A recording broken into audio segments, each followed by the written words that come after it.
The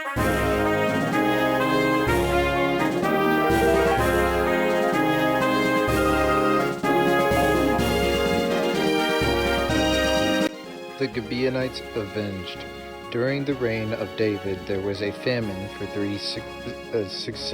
successive years.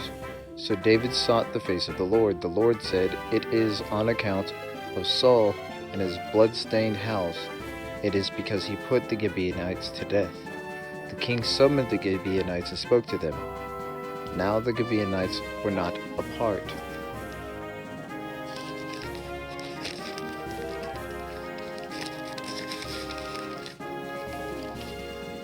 of Israel, but were survivors of the Amorites. The Israelites had sworn to spare them, but Saul, in his zeal for Israel and Judah, had tried to annihilate them. David asked the Gibeonites, "What shall I do for you? How shall I make atonement so that you will bless the Lord's inheritance?" The Gibeonites answered him, "We have no right to demand silver or gold from Saul or his family, nor do we have the right to put anyone in Israel to death. What do you want me to do for you?" David asked. They answered the king, "As for the man who destroyed us and plotted against us so that we have been decimated and have no place anywhere in Israel, let 7 of his male descendants be given to us to be killed and their bodies exposed before the Lord at Gibeah of Saul, the Lord's chosen one." So the king said, "I will give them to you." The king spared Mephibosheth, son of Jonathan, the son of Saul, because the oath before the Lord between David and Jonathan, son of Saul.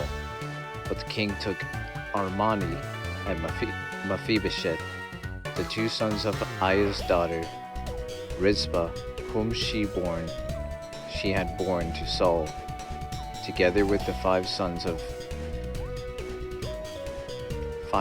Saul's daughter, Merab, who she had borne to Adriel, son of Barzillai, the Meholathite.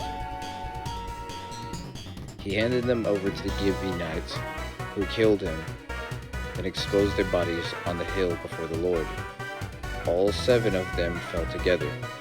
They were put to death during the first days of the harvest, just as the barley harvest was beginning. Rizpah, daughter of Aiah, took sackcloth and spread it out for herself on a rock. From the beginning of the harvest till the rain poured down from the heavens on the bodies, she did not let the birds touch them by day or the wild animals by night. When David was told what Aiah's daughter, Rizpah, Saul's concubine, had done, he went and took the bones of Saul and his son Jonathan from the citizens of Jabesh Gilead. They had stolen their bodies from the public square at Beth-shan, where the Philistines had hung them after they struck Saul down on Gilboa. David brought the bones of Saul and his son Jonathan from there, and the bones of those who had been killed and exposed were gathered up. They buried the bones of Saul and his son Jonathan in the tomb of Saul's father Kish at Zillah and Benjamin, and did everything the king commanded. After that, God answered the prayer in behalf of the land. Wars against the Philistines. Once again, there was a battle between the Philistines and Israel. David went down with his men to fight against the Philistines, and he became exhausted. And Ishbi-Benob, one of the descendants of Rapha, whose bronze spearhead weighed 300 shekels, and who was armed with a new sword, said he would kill David. But Abishai, son of Zeruiah, came to David's rescue. He struck the Philistine down and killed him. Then David's men swore to him, saying, "Never again will you go out with us to battle, so that the lamp of Israel will not be extinguished."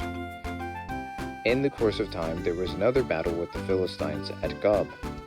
At the time, Sibbecai, the Hushathite, killed Saph, one of the descendants of Raph. In another battle with the Philistines at Gob, Elhanan, son of Jair, the Bethlehemite, killed the brother of Goliath, the Gittite, who had a spear with a shaft like a weaver's rod.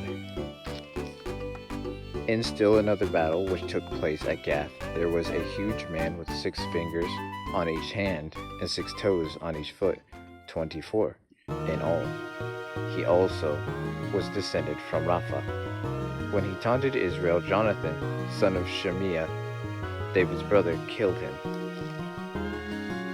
These 4 were descendants of Rapha and Gath, and they fell at the hands of David and his men. Alright, David's song of praise, I'll get to that next time. I will see you guys in the next video.